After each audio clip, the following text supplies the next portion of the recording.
हम लोग पुनः बेसिक कॉन्सेप्ट ऑफ केमिस्ट्री में प्रॉब्लम बेस्ड ऑन एनसीईआरटी के थर्ड पार्ट के अंतर्गत क्वेश्चन नंबर 1.25 से आगे बढ़ेंगे।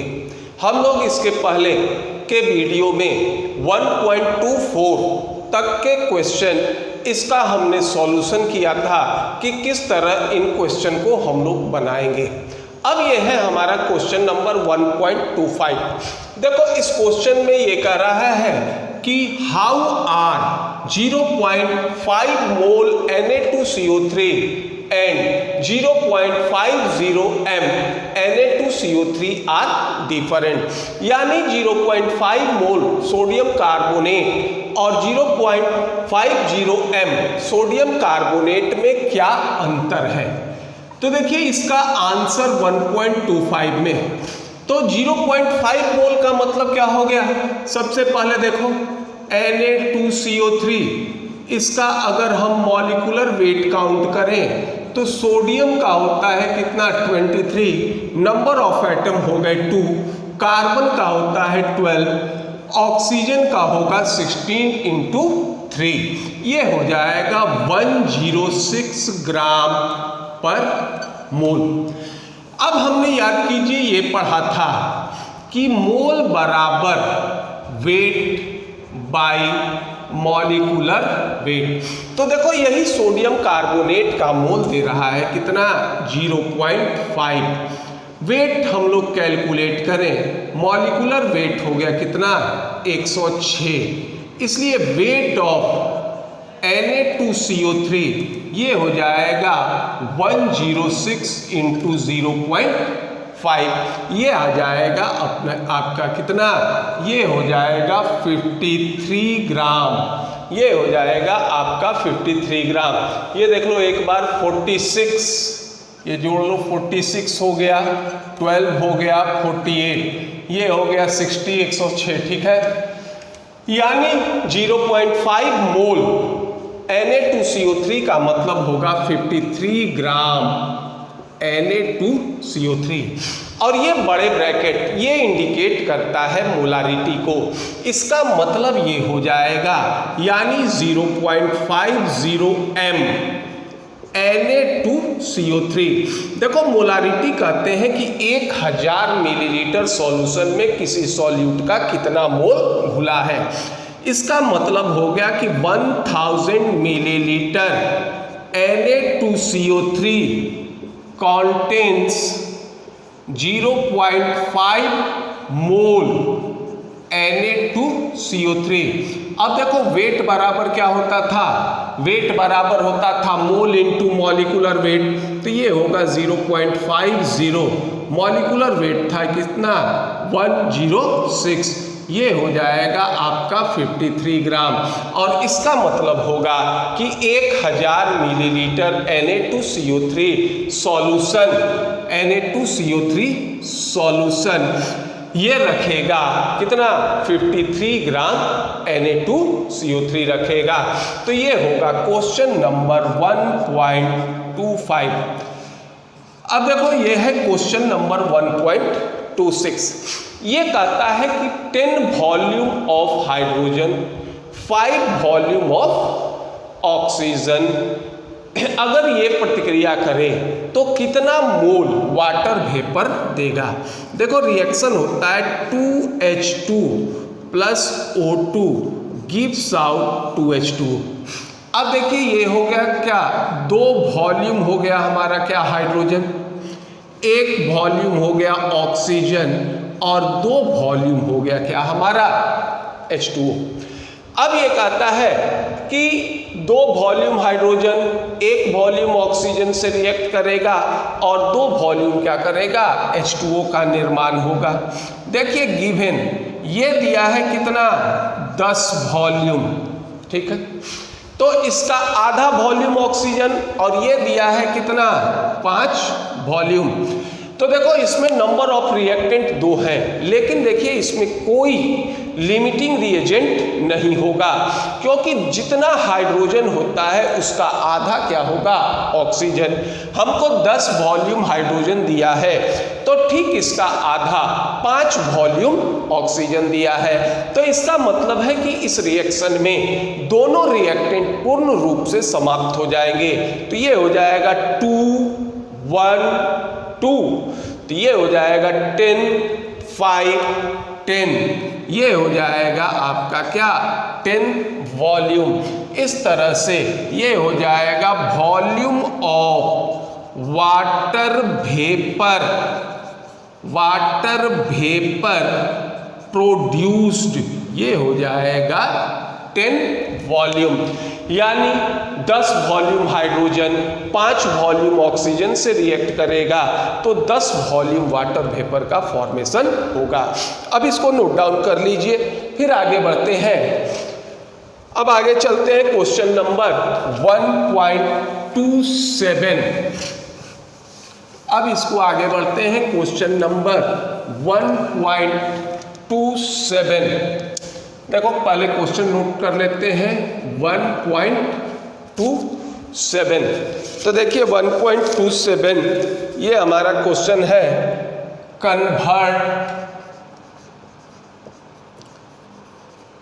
Convert the following into basic unit. पहला दे रहा है 28.7 पिकोमीटर, देखिए दूसरा दे रहा है 15.15 पिकोमीटर और तीसरा दे रहा है 25365 मिलीग्राम।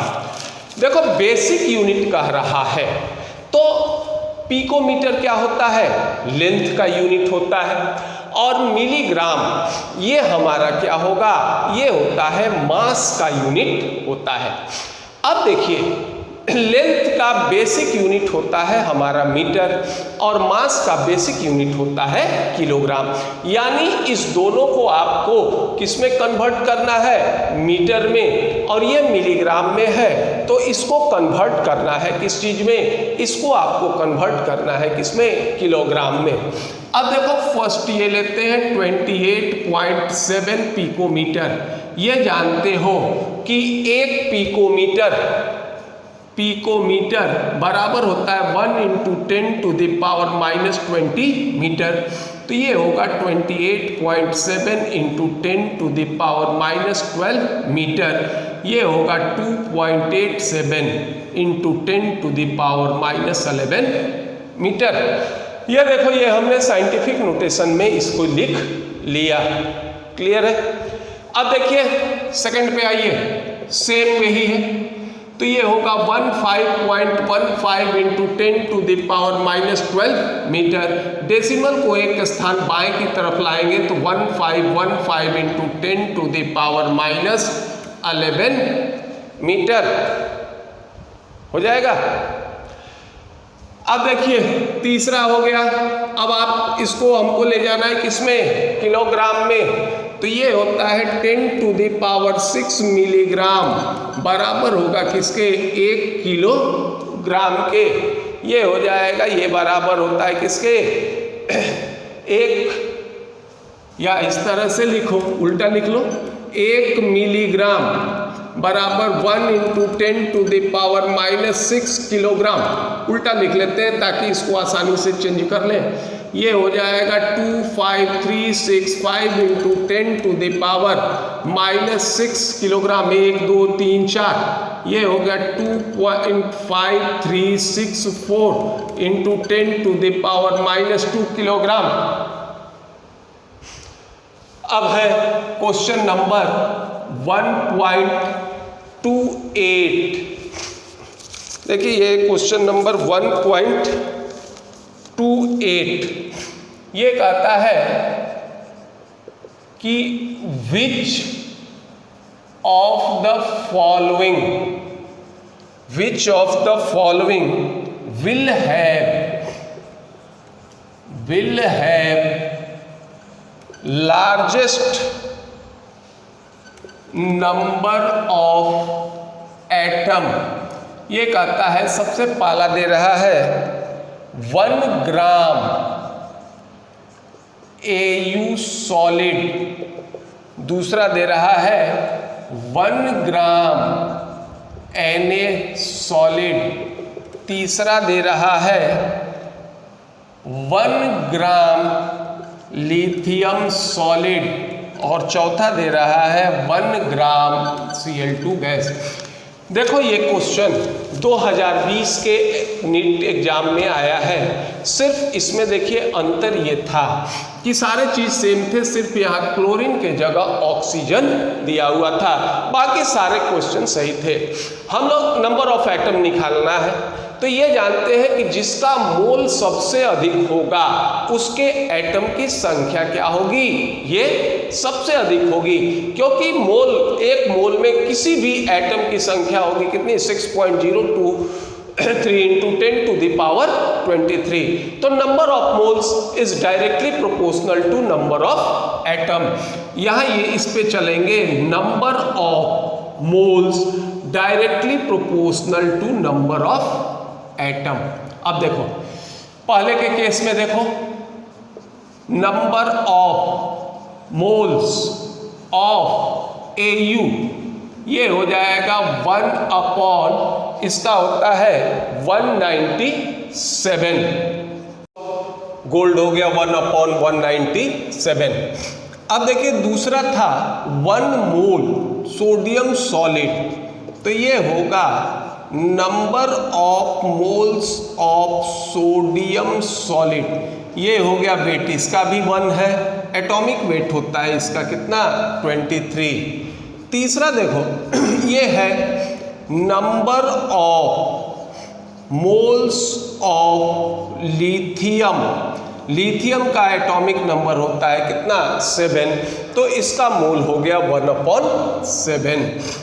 और फोर्थ होगा क्या, ये हो जाएगा आपका number of moles of chlorine atom.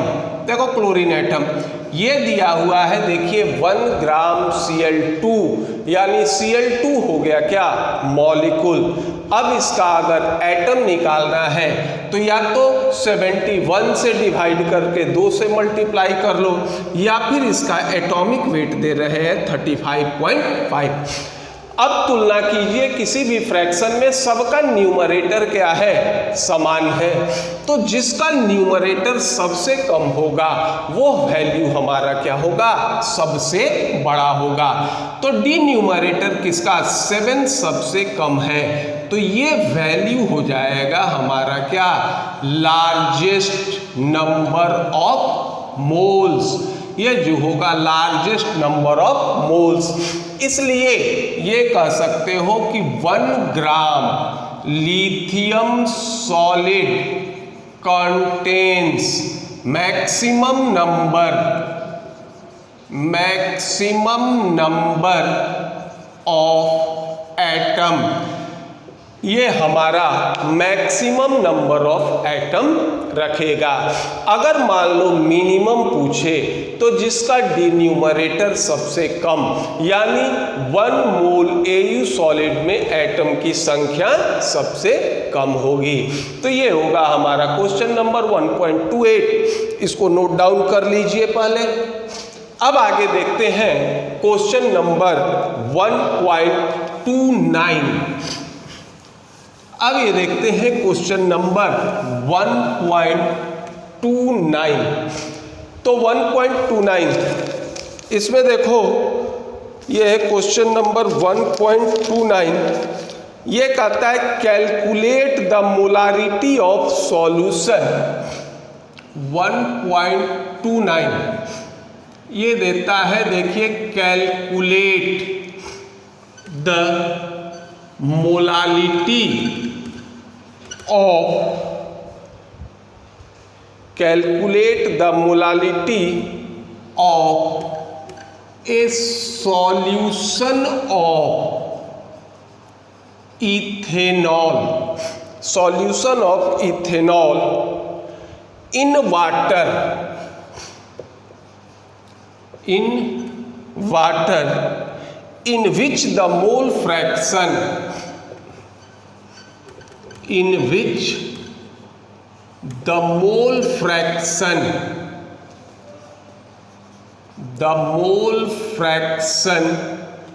of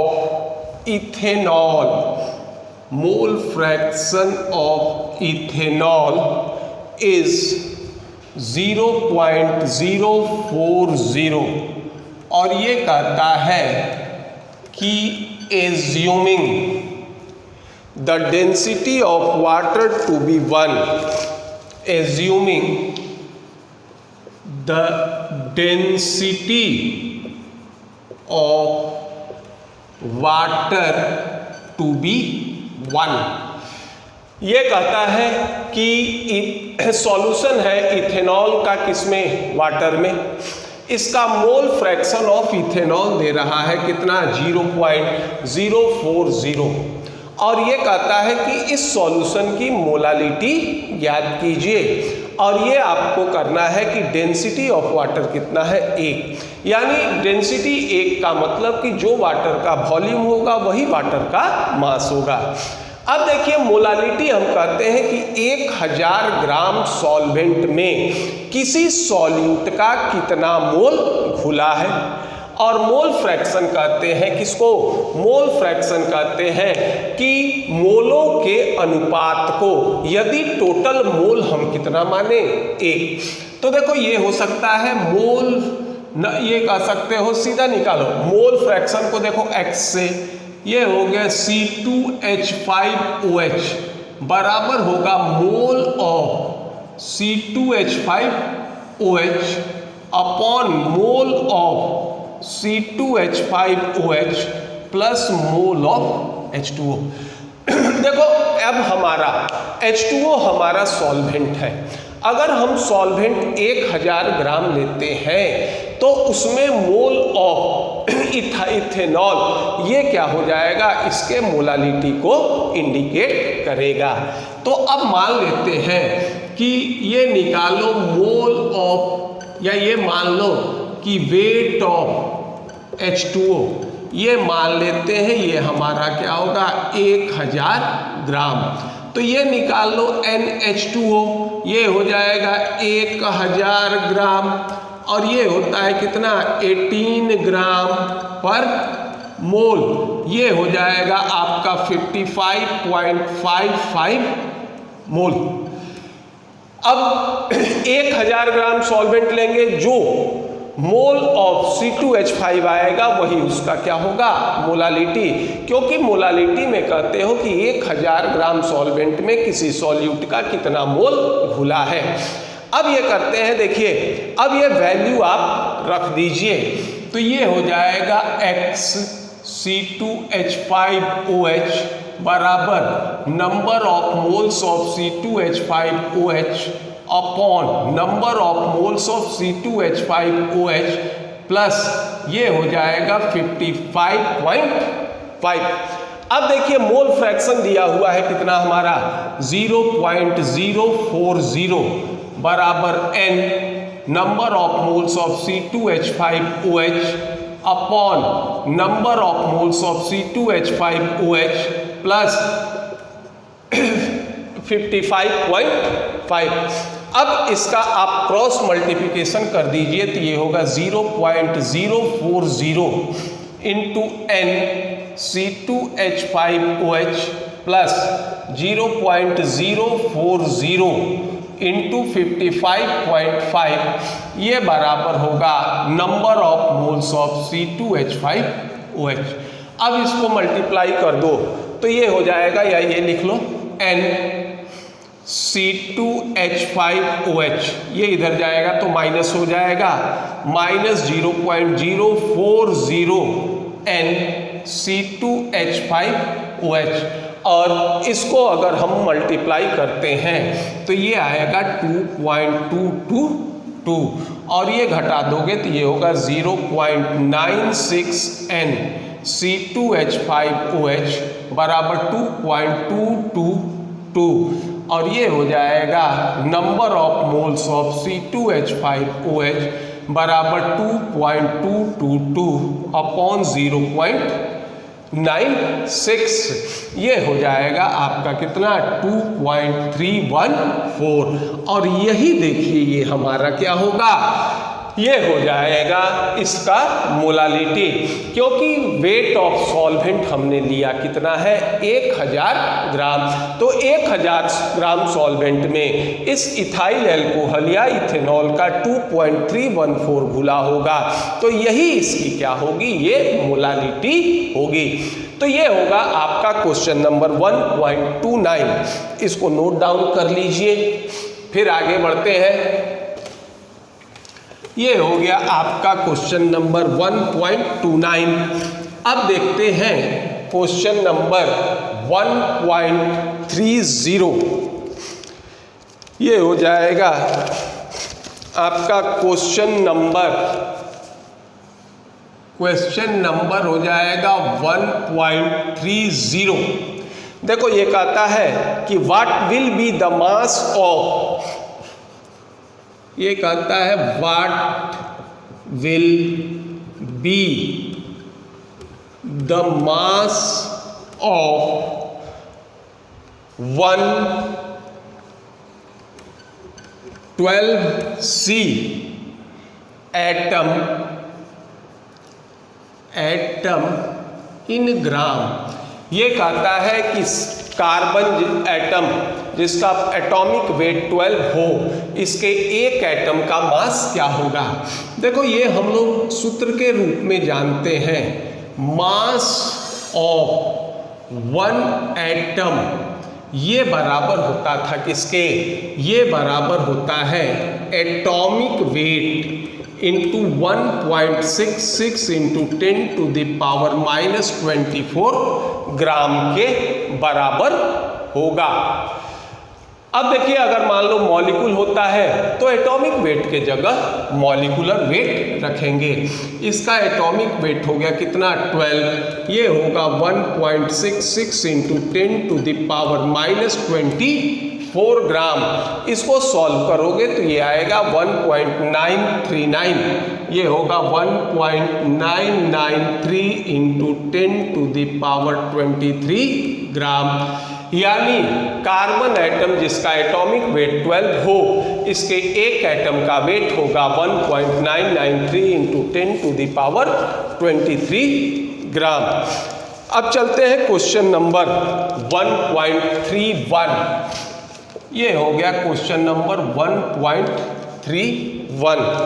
देखो ये कहता है हाउ मेनी सिग्निफिकेंट फिगर, ये होगा how many significant figure, how many significant figure should be present in the answer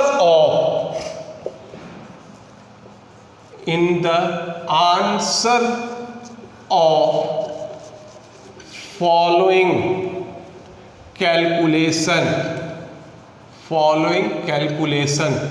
देखिए ये है नंबर 1, ये है 0.02856 इंटू 298.15 इंटू 0.112 अपॉन 0.5785।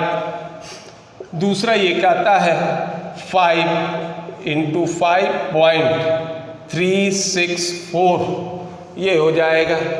और तीसरा ये कहता है कि तीसरा ये है कि 0.0125 प्लस 0.7864 प्लस 0.0215। देखिए ये कहता है कि ये आपको कैलकुलेशन करना है, ठीक। अब ये कहता है कि how many significant figure should be present in the answer of the following. अब इसको कैलकुलेट करके जो आप आंसर लिखिएगा उसमें मिनिमम सिग्निफिकेंट फिगर कितने होने चाहिए। अब यहाँ पर ये देखो अब यहाँ देखिए, ये जो वैल्यू है, ये जो कैलकुलेशन है, इस मल्टीप्लाई करते हो तो जो सबसे मिनिमम सिग्निफिकेंट फिगर होगा, देखो इसमें 4 हो गया, इसमें 5 हो गया, इसमें 3 हो गया और इसमें 4 हो गया, तो लिस्ट प्रेशियस नंबर इसमें कितना हो जाएगा? ये हो जाएगा 3। सिग्निफिकेंट फिगर हो जाएगा कितना? ये 3। तो जब फर्स्ट में ये होता है तुम्हारा मिनिमम, या ये कह सकते हो कि minimum significant figure, minimum significant figure ये हो जाएगा कितना? ये हो जाएगा 3। ये कहेंगे कि मैं इसमें सिग्निफिकेंट फिगर 3 तक जो होगा ये हम लोग काउंट करेंगे, और ये सिग्निफिकेंट फिगर ये होता है। अब देखिए क्वेश्चन नंबर 2, ये प्रेशियस नंबर कितना होगा इसमें? 1 2 3 4, तो इसमें लेंगे क्या? ये इसमें हो जाएगा आपका सिग्निफिकेंट फिगर, ये हो जाएगा कितना? 4। क्योंकि देखो जब ये मल्टीप्लाई करोगे तो मिनिमम सिग्निफिकेंट ये होगा 1.0000, ये चलेगा, तो मिनिमम सिग्निफिकेंट फिगर इसमें कितना हो जाएगा? 4। तो ये 4 तक चलेंगे। अब देखिए तीसरा होता है एडिशन। तो एडिशन और सब्सट्रैक्शन में ये जानते हैं कि डिजिट का जो प्लेस वैल्यू होता है वही जो होगा ये ऐड होता है। हम यूनिट को यूनिट में जोड़ेंगे, 10 को 10 में जोड़ेंगे, 100 को 100 में जोड़ेंगे, 1/10 को 1/10 से जोड़ेंगे, 100th को 100 से जोड़ेंगे। तो डेसिमल के बाद जितने डिजिट होंगे उतने दूर तक हम लोग क्या करेंगे? ये क्या होगा? कैलकुलेट करेंगे। तो लिस्ट नंबर ऑफ डेसिमल कितना हो गया? लिस्ट नंबर ऑफ डेसिमल ये हो गया कितना? 4। इसलिए इसका भी हम लोग क्या करेंगे? सिग्निफिकेंट नंबर 4 तक कैलकुलेशन करेंगे। अगर मान लो 3 तक करते हो तो 1 डिजिट छूट जाएगा, 2 तक करते हो तो ये क्या होगा? 2 डिजिट छूट जाएगा। तो जो मिनिमम सिग्निफिकेंट नंबर होगा वहां तक हम लोग इसका कैलकुलेशन करते हैं। अगर एडिशन और सब्सट्रैक्शन होता है तो जितने डिजिट होंगे या डेसिमल के पहले या बाद में जितने डिजिट होंगे उतने डिजिट तक हम कैलकुलेशन करेंगे। कि एडिशन और सब्सट्रैक्शन में हम एडिशन या सब्सट्रैक्शन प्लेस वैल्यू के साथ करते हैं। तो ये होगा आपका क्वेश्चन नंबर 1.31। इसको नोट कर लीजिए पहले।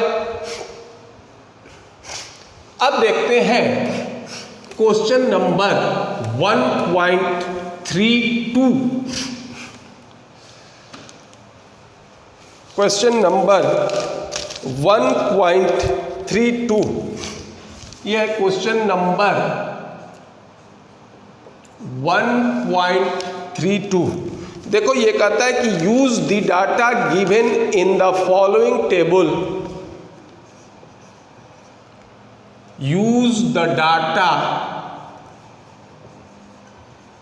given in the following table to calculate the molar mass, to calculate the molar mass of naturally occurring organ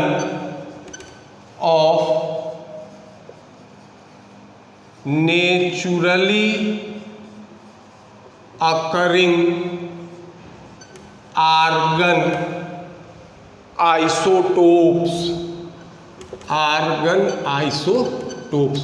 ये कहता है कि ये डाटा दिया जा रहा है, इसमें प्राकृतिक में आर्गन के जो आइसोटोप्स होते हैं इसका क्या कैलकुलेट करना है? Molecular mass.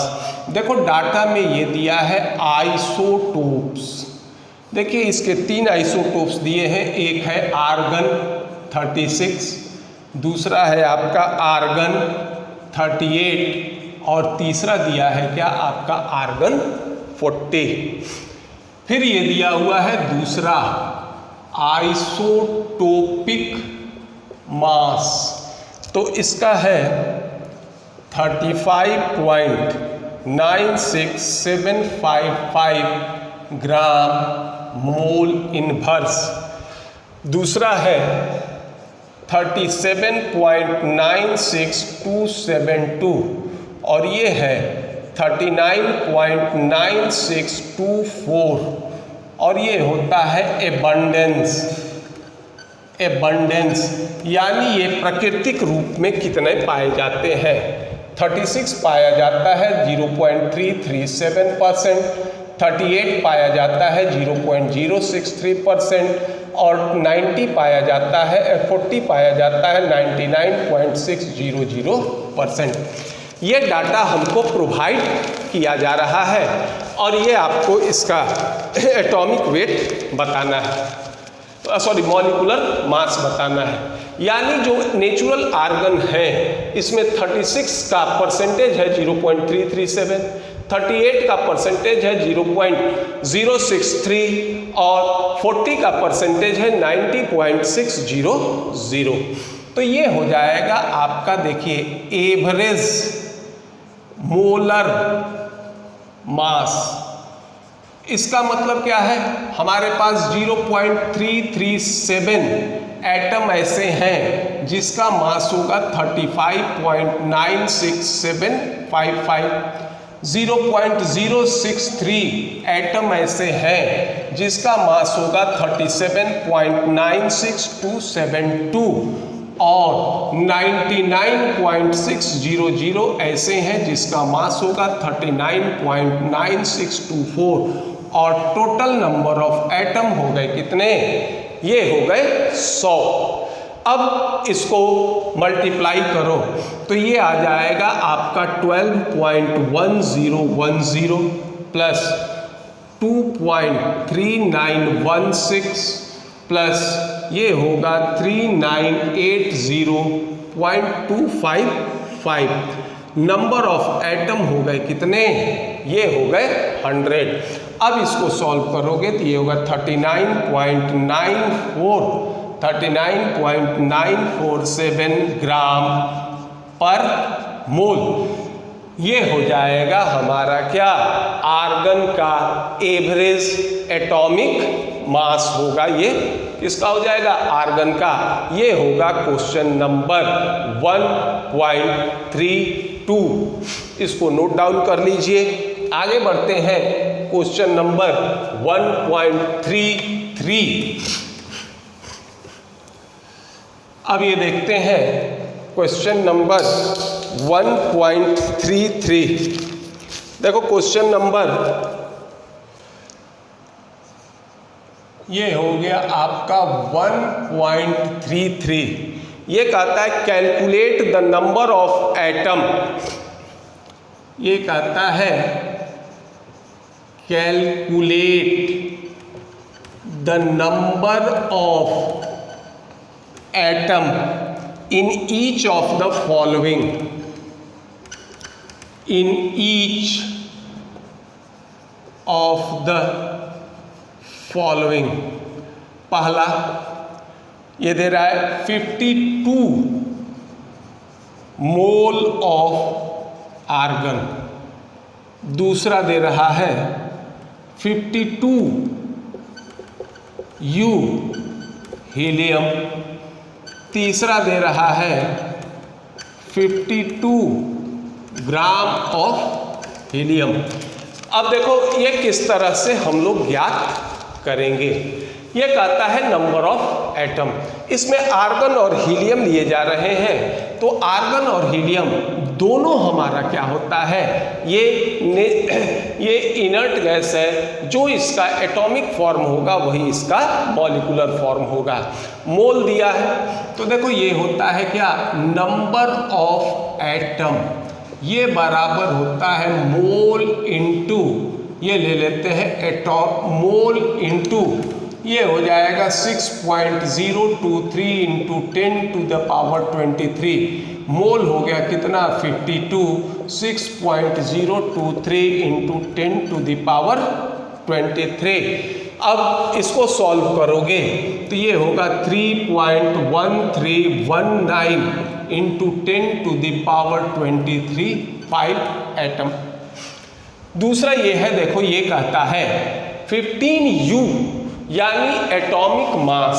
देखो ये होता है 1U बराबर होता है 1.66 इंटू 10⁻24 ग्राम। अब देखिए इसमें अगर हम नंबर ऑफ एटम लेते हैं तो ये भी हो जाएगा क्या आपका मोल इंटू 6.023 इंटू 10⁻23। वेट कितना हो जाएगा, कितना है 52 इंटू 1.66 इंटू 10⁻24। हीलियम का एटॉमिक वेट होता है 4 इंटू 6.023 इंटू 10⁻23। अब देखो ये हम लिख देंगे 52/4, इसको हम लिख देते हैं, ये होगा 1/6.023 इंटू 10⁻23 के इंटू ये इतने के बराबर होता है 1.66 इंटू 10⁻24 के 6.023 इंटू 10⁻23। ये हो जाएगा क्या, ये आ जाएगा आपका 13 एटम। तीसरा देखो, तीसरा कह रहा है 52 ग्राम।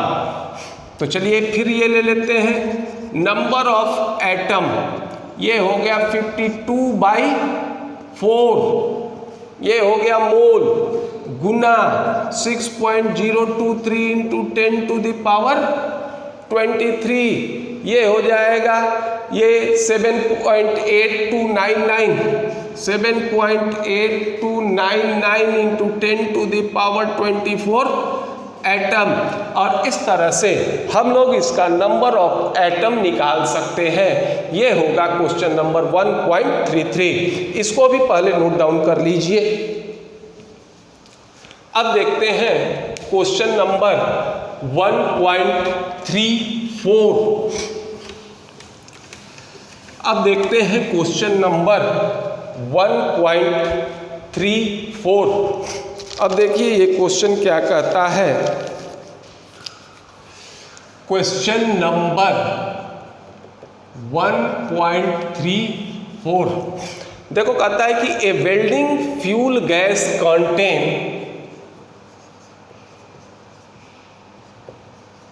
ए welding fuel gas contain carbon and hydrogen only. Burning of a small sample, burning of a small sample of it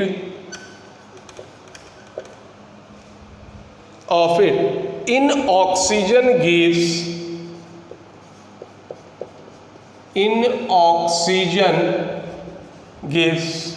3.38 gram 8 gram CO2 and 0.690 gram H2O and no other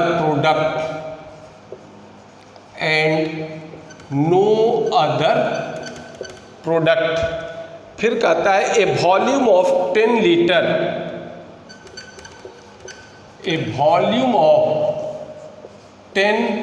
litre at STP, measuring at STP of welding gas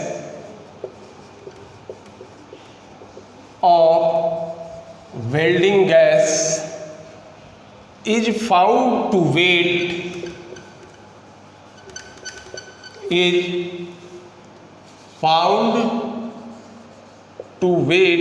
11.6 gram अब ये कहता है calculate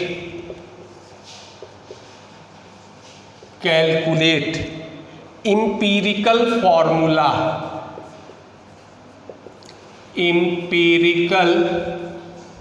formula. दूसरा है आपका molar mass of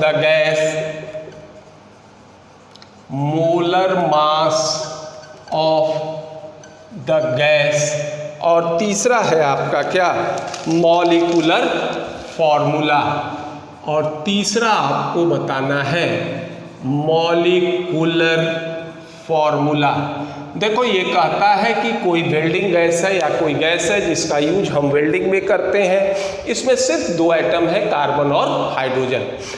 इसके small amount को हम जलाते हैं तो 3.38 ग्राम कार्बन डाइऑक्साइड और 0.690 ग्राम हमारा क्या देता है, H2O देता है, और कोई दूसरा प्रोडक्ट नहीं देता। ये कहता है कि यदि STP पर इसका वॉल्यूम 10 लीटर है तो इसका मास होता है 11.6 ग्राम। तो आपको बताना है इसका empirical formula, molecular mass of gas और मॉलिक्यूलर फॉर्मूला ऑफ गैस। अब देखो सबसे पहली बात कि जो हम वेल्डिंग गैस लिए थे इसमें 2 एलिमेंट है, कार्बन और हाइड्रोजन। तो जब कार्बन और हाइड्रोजन है, इसको ऑक्सीजन के उपस्थिति में ये क्या किए, जलाएं। तो जितना कार्बन डाइऑक्साइड में कार्बन था वो सारा कहाँ से आएगा, ये फ्यूल गैस से आएगा। या जितना जल में हाइड्रोजन है ये भी कहाँ से आएंगे, फ्यूल गैस से आएंगे। तो इसके सहायता से हम क्या करते हैं, वेट ऑफ कार्बन और वेट ऑफ हाइड्रोजन ज्ञात कर लेते हैं। क्योंकि कार्बन डाइऑक्साइड में क्या है, 44 ग्राम CO2 में 12 ग्राम क्या होता है, कार्बन। और उसी तरह H2O का मॉलिक्यूलर वेट होता है कितना, 18। तो 18 ग्राम H2O में हमारा हमेशा 2 ग्राम क्या हो जाएगा, ये हो जाएगा हाइड्रोजन। तो देखो सबसे पहले तो हम निकालते हैं वेट ऑफ कार्बन। देखिए 12/44 यानी 44 ग्राम CO2 में कितना है, 12 ग्राम। इसलिए है कितना, 3.38। इसको अगर कैलकुलेट कर दो तो ये आ जाएगा तुम्हारा वेट ऑफ कार्बन, और ये कैलकुलेट करोगे तो 0.9218 ग्राम आएगा। अब इसके बाद देखिए हम निकाल लेते हैं वेट ऑफ हाइड्रोजन। ये हाइड्रोजन 2/18 गुना 0.690। अब इसको कैलकुलेट करोगे तो ये होगा 0.0766 ग्राम, यानी इतना ग्राम हमारा हाइड्रोजन होगा। अब वेट दिया है, इसका एटॉमिक वेट याद करने है हमारे पास मालूम है, तो इसका मोल निकाल लेते हैं। तो देखिए कार्बन का वेट हो गया 0.9218 और हाइड्रोजन का वेट हो गया 0.0766। अब देखो इसका मोल निकाल लो। मोल क्या होगा, 0.9218। कार्बन का एटॉमिक वेट होता है 12, ये हो जाएगा आपका 0.0766/1, ये होगा 0.0766। और इसको अगर सॉल्व करोगे तो ये होगा 0.0768। अब मान लीजिए इसका ये कहते हैं कि अगर गैस हमारा था तो इसमें इतना मोल कार्बन होगा और इतना मोल हाइड्रोजन। तो कभी भी चाहे इंपीरिकल फॉर्मूला हो या मॉलिक्यूलर फॉर्मूला, इसमें हम लोग कॉन्स्टिट्यूएंट के मोल को कभी फ्रैक्शन में नहीं लेते। तो ये हो जाएगा क्या, रिलेटिव नंबर ऑफ मोल्स। ये जो सबसे छोटा होता है इससे हम क्या करते हैं, डिवाइड कर देते हैं। तो ये हो जाएगा आपका सबसे छोटा हुआ 0.766, ये भी हो गया 1, और ये हो गया 0.766/0.0766, ये होगा 1:1। ये हो जाएगा आपका, क्या काट दोगे, ये होगा 1। तो इंपीरिकल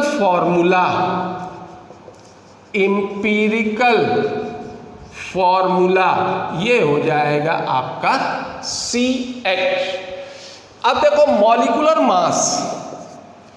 मॉलिक्यूलर मास किस तरह से निकालते हैं। देखिए हमको दिया हुआ है क्या, वॉल्यूम ऑफ गैस। ये देखो एक सूत्र था हमारा मोल, ठीक, मोल बराबर होता था क्या, वेट बाई मॉलिक्यूलर वेट, ठीक है, वेट बाई मॉलिक्यूलर वेट। अब देखिए अब हमको मॉलिक्यूलर वेट निकालना है। मोल क्या था, वेट बाई मॉलिक्यूलर वेट। तो ये कहता है कि ये जो भी गैस है इसका वेट कितना है 11.6, तो मोल हो जाएगा कितना,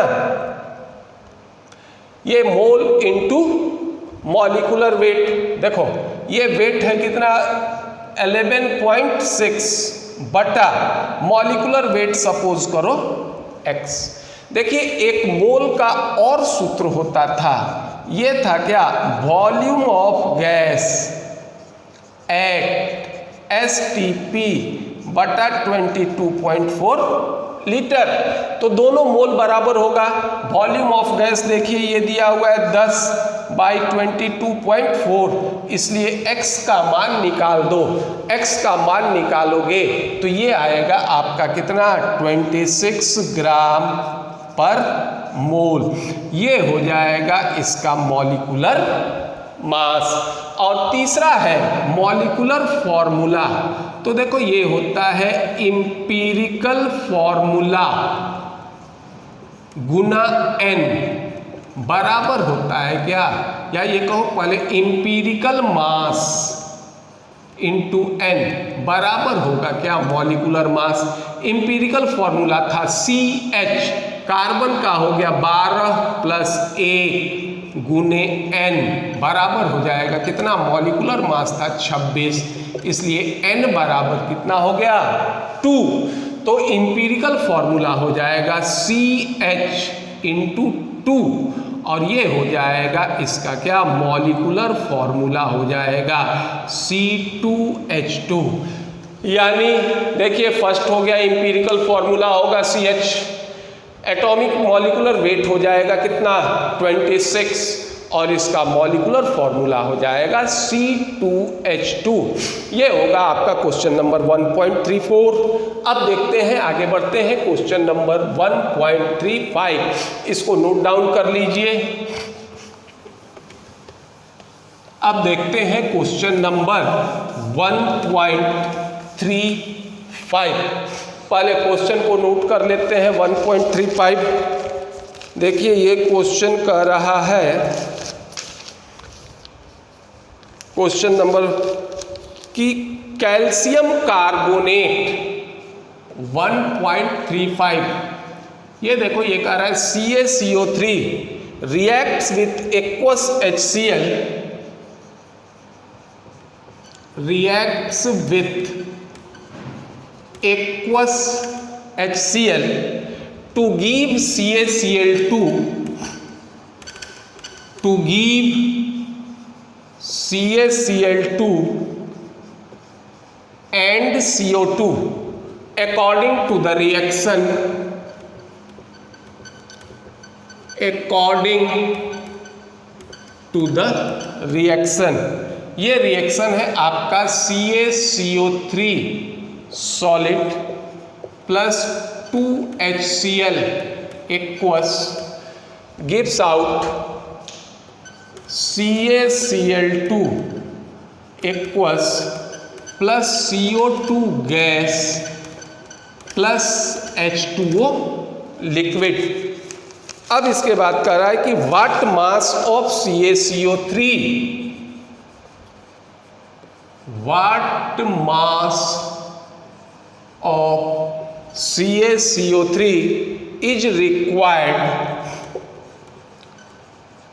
is required to react completely with 25 milliliter of 0.75 m HCl। देखो ये कहता है कि कैल्शियम कार्बोनेट एक्वस HCl के साथ इस तरह से प्रतिक्रिया करता है इस रिएक्शन से, और ये रिएक्शन है, देखिए ये दिया है CaCO3 solid plus 2HCl aqueous plus CaCl2 aqueous plus CO2 gas plus H2O liquid. अब कहता है कि जो HCl है ये हमारा कितना है 25 मिलीलीटर 0.75 m HCl है। तो ये कहता है कि बताइए कितना ग्राम कैल्शियम कार्बोनेट इससे प्रतिक्रिया करेगा। तो ये करते हैं कि देखो इसका 1 मोल हो गया और इसका क्या हो गया 2 मोल।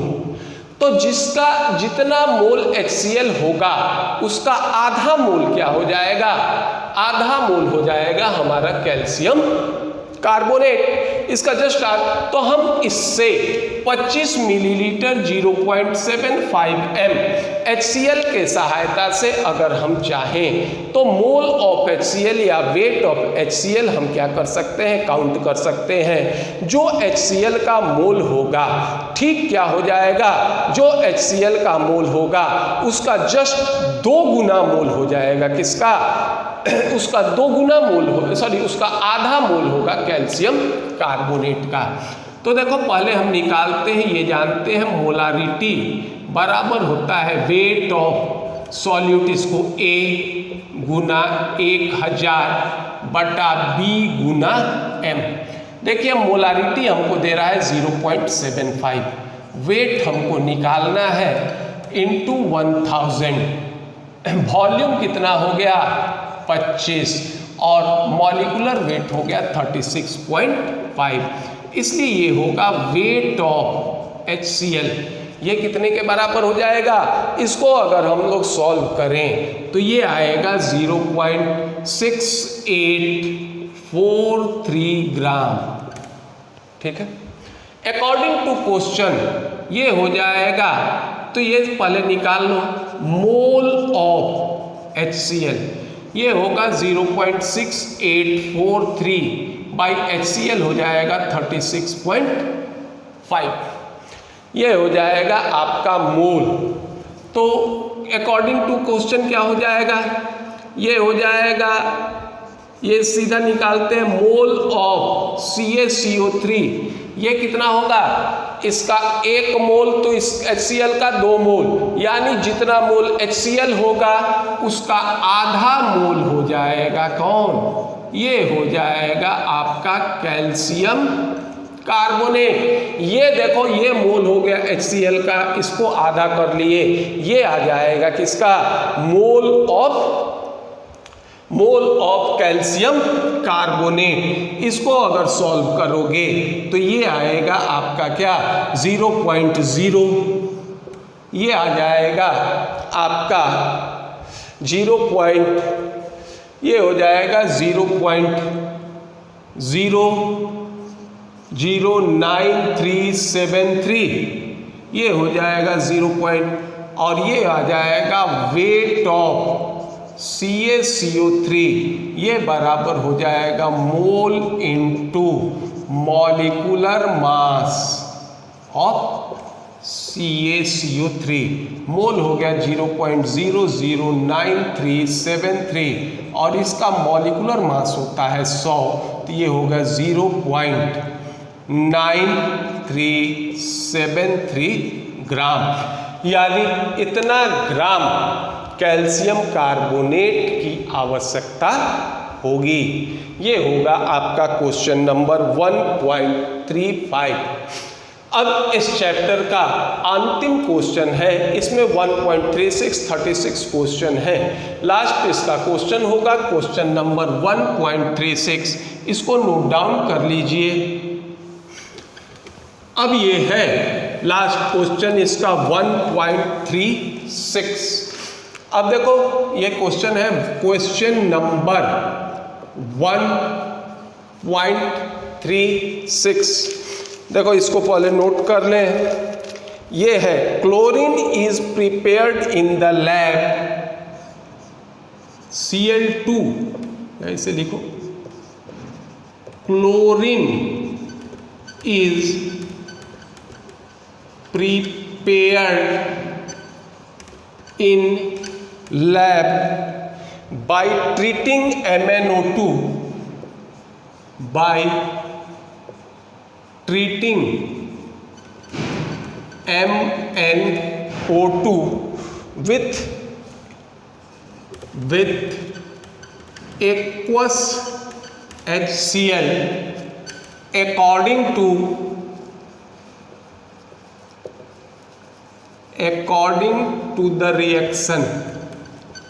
according to the reaction, ये रिएक्शन है आपका 4HCl aqueous plus MnO2 solid gives out 2H2O liquid plus MnCl2 aqueous plus Cl2 gas.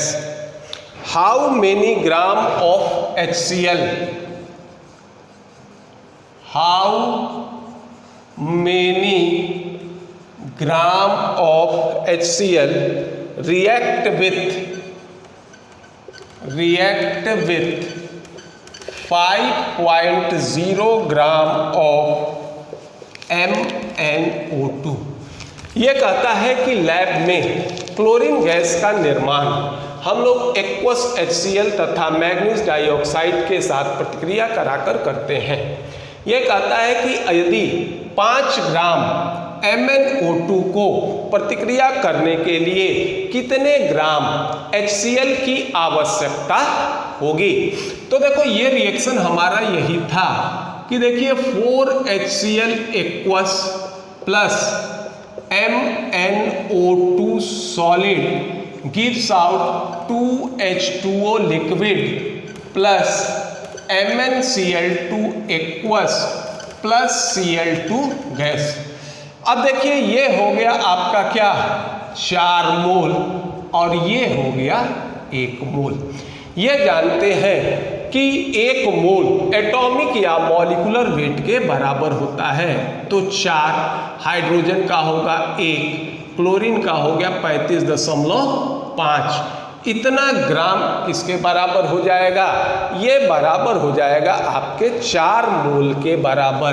तो ये हो जाएगा 146 ग्राम। MnO2 ये देखो Mn का होता है शायद होता है 55 प्लस 16 इंटू 2 50, ये हो जाएगा कितना 87 ग्राम। तो देखो यहाँ से हमको रिलेशन ये मिल गया कि 87 ग्राम MnO2 प्रतिक्रिया करेगा किससे 146 ग्राम, किससे 146 ग्राम HCl से। या फिर ये कह सकते हो कि HCl का 4 मोल और MnO2 का कितना मोल होगा? ये MnO2 का कितना मोल होगा? 1 मोल। चूंकि हमको वेट से काउंट करना है तो हम मोल से काउंट नहीं करेंगे, डायरेक्ट हम चाहें तो लिख लें।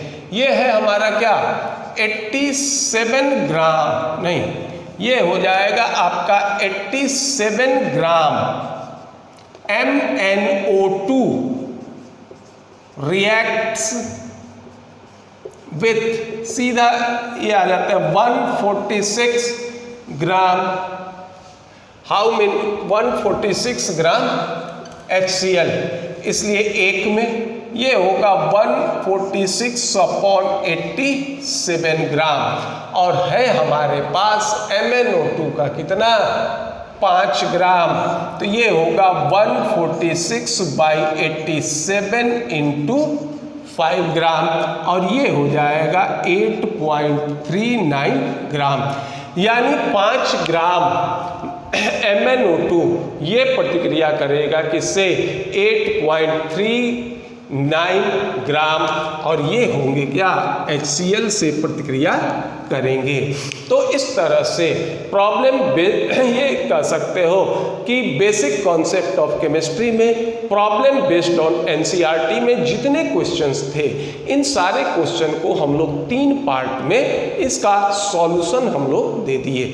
तो अगर आपको ये वीडियो पसंद आए तो आप इसको लाइक कीजिए, सब्सक्राइब कीजिए। धन्यवाद।